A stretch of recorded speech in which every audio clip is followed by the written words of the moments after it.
আমি আজকে আস্তে আস্তে আলামিনকে বলছিলাম যে এর বড্ড বাইকলে আমার সঙ্গে যাবার শখ, রোজাটা হয়ে যাক, বেলা বড় থাকবে, একবার আসবো, 20-30 কিলোমিটার ঘুরবো। কত বাইক আছে বাড়াতে হবে, পারবে তো নাকি?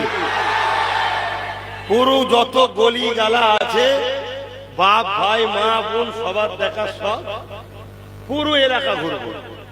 হুজুর যাবে, হুজুরের সাথে তার ভালোবাসার ভাইয়েরা যাবে।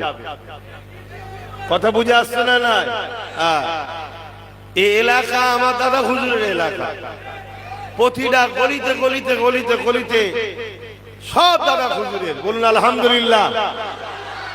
অতএব কত শখ আছে আর কত বাইক আছে, তেল দিতে পারবো না।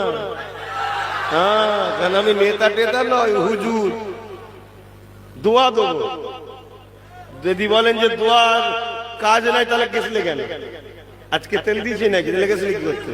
যেখানে বারণ করি সেখানে চলে যাবে। আমার লেট হয়ে যাচ্ছে, টাইমে দেখছি 8টায় ঢুকছি, 3:30 জলসা, 8টায় ঢুকছি, তাড়াহুড়ো করছি, সেখানে হাজির, মানা করছি। তো যেদিন ঘোরার শখ যাবে সেদিন আসবে না, এটা তো হবে না। সেদিন তাহলে বাড়ি বাড়ি আবার লোক পাঠাতে হবে, ধরে লিয়ে আয়, এরম নাকি? না না না না, ধরে আনতে আল্লাহ সকল দাদা হুজুরের আওলাদদের প্রয়োজন হয় না। বলুন ইনশাআল্লাহ। আর বিশেষ করে আওলাদরা সবাই সম্মানিত, কেউ ছোট নয়। ও আম্মা বিনিআমাতি রাব্বিকা ফাহাদ্দিস, আল্লাহ শুকরিয়া আদায় করে বলছি, আব্বাস সিদ্দিকী ডাকলে ধরে আনতেও হয় না, তেল দিতেও হয় না, এসে আবার নজরানা দিয়ে মুসাফা করেও যায়। বলুন সুবহানাল্লাহ, বলুন ইনশাআল্লাহ, বলুন আলহামদুলিল্লাহ, আল্লাহু আকবার। এই সব কিছু আমার কোনো কৃতিত্ব নয়, সব আমার রাসূলুল্লাহর গোলামীর ফল।